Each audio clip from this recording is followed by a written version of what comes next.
今日會同大家分享一個超級偷懶嘅小技巧。喺做任何嘅塗裝之前，你哋係咪都係好似我咁嘅樣，都會先上下底灰，先去檢查一下啲瑕疵先呢？但個問題係，好多時候只係想做到邊一步，局部檢查一下，我又要立齊架撐，擺晒陣咁樣去噴個底灰。講句老實話，其實都幾鬼麻煩嘅。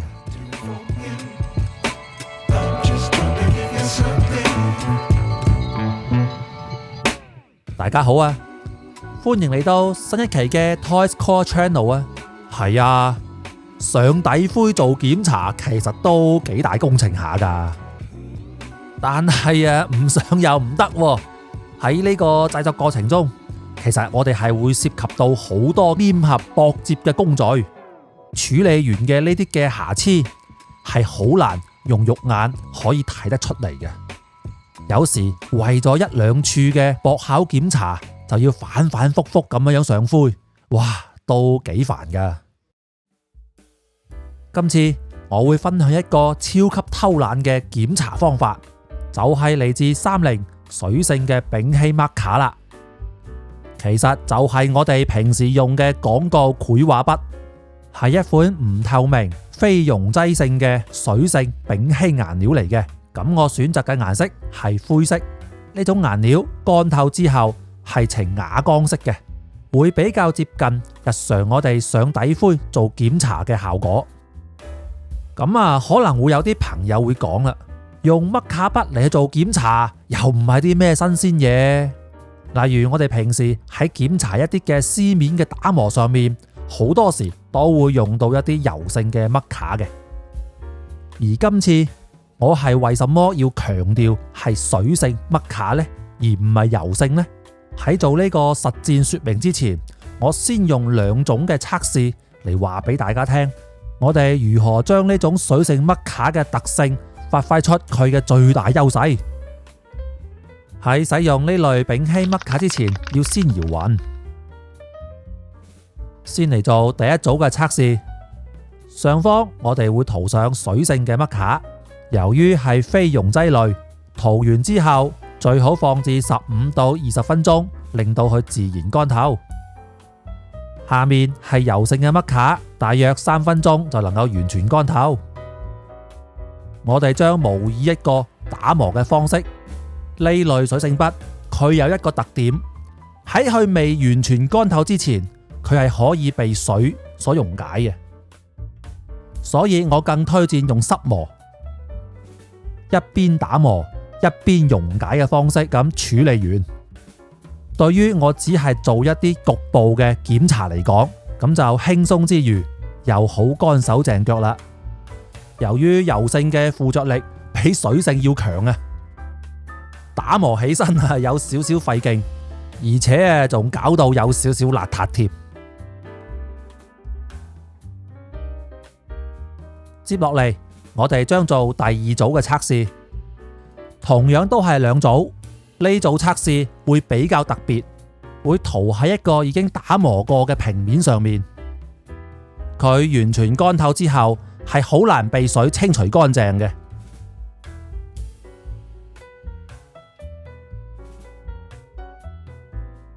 如果你覺得你嘅水性顏料難以清除嘅時候，咦，你就可以試下呢樣嘢啦，就係廚房清潔劑啦。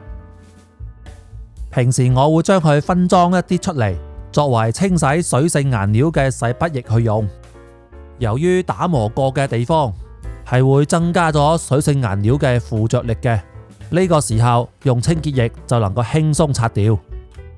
而且呢種清潔液唔似得一啲油性溶劑會對板件造成副作用，而用喺油性上面就一般般啦。唔係唔可以用，但係就會比較費勁，同埋擦得唔係好乾淨。呢度呢，我稍為插播一個小東西。嗱，呢個唔係廣告嚟㗎吓。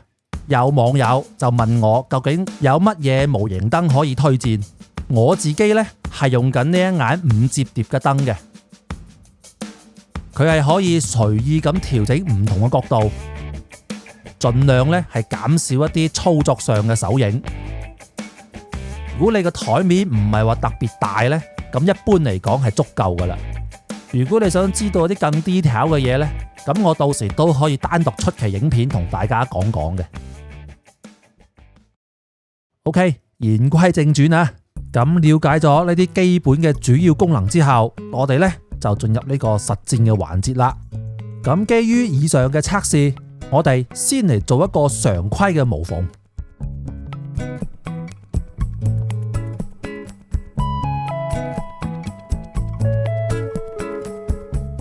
咁一般用流縫膠做完無縫之後，先放置24小時再打磨。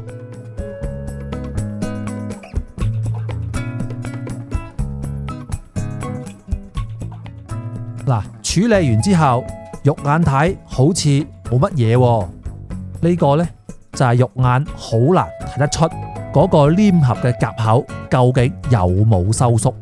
就算你用隻手去摸啊，都未必能夠摸得出，因為有可能佢係好細微嘅。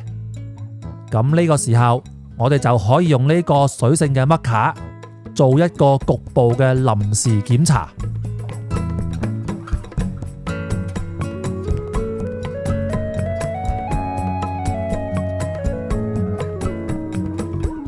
乾透之後，嗱，我放大俾大家望一望。係唔係好容易就睇得出瑕疵啊？而且呢一種方法係唔係亦都好似我哋平時上底灰嘅效果啊？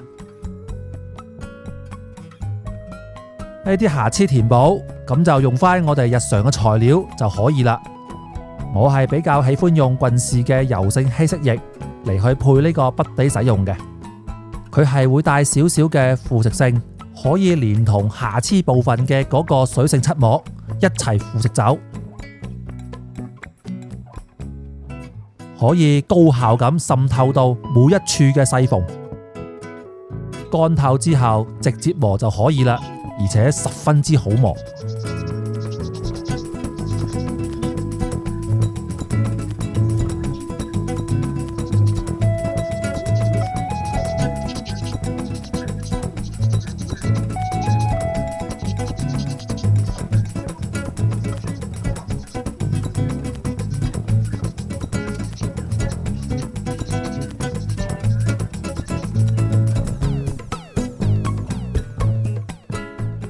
磨完之後，再用呢個麥卡嚟做檢查。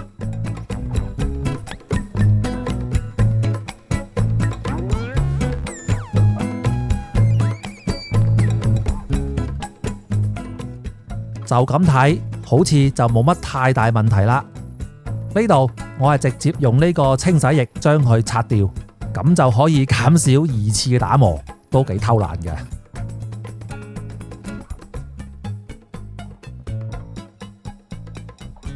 最後上翻個底灰睇睇先 ，OK， 完全冇問題。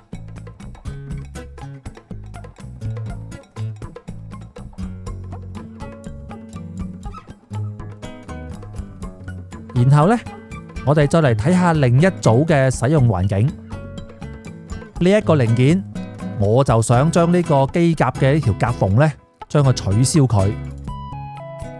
要做咁闊嘅填補夾縫，都會用比較黏稠嘅膠水，一啲啲咁堆疊上去做填補嘅。只要膠水能夠填滿嗰條縫，同埋堆得夠厚，呢種填縫嘅作業，相對無縫嘅成功率係會高好多嘅。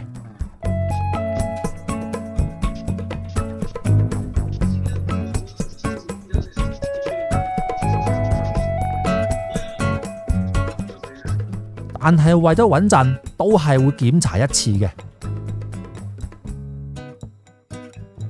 用呢個水性嘅麥卡檢查一次都冇乜太大問題嘅時候，就可以直接用呢個清洗液將呢個麥卡清除掉，最後上灰都冇乜太大問題。所以以上嘅呢啲操作，方便喺我哋整體上灰之前慳咗好多時間同埋功夫㗎。包括呢類型嘅黑線嘅填補檢查，都會變得好方便。最後我哋嚟做一個簡單嘅小結，可以睇到呢類型嘅水性丙烯麥卡係可以好高效咁識別各種嘅常規拼接嘅瑕疵。呢一種嘅局部檢查比我預期中要好。而呢種水性嘅丙烯麥卡，我建議搭配係最好係配呢個廚房嘅清潔劑一齊嚟使用，哪怕再頑固嘅水性顏料可以清除得乾手淨腳。咁今期影片我係使用咗8mm 嘅粗頭嘅麥卡嘅，咁可能對於一啲小型嘅模型嚟講呢，細頭可能會更加適合。咁你可以根據使用嘅實際情況嚟去做判斷嘅。但如果你想嘗試購買的話，咁你需要注意2點，係要買唔透明同埋要啞光式嘅。好啦，今期影片呢又差唔多啦。如果今期影片對你有少少幫助的話，麻煩俾個 like 我啊，因為你哋嘅支持對我嚟講真係好重要嘅。更加有意思嘅內容同埋工具，我哋下次再講啦，拜拜。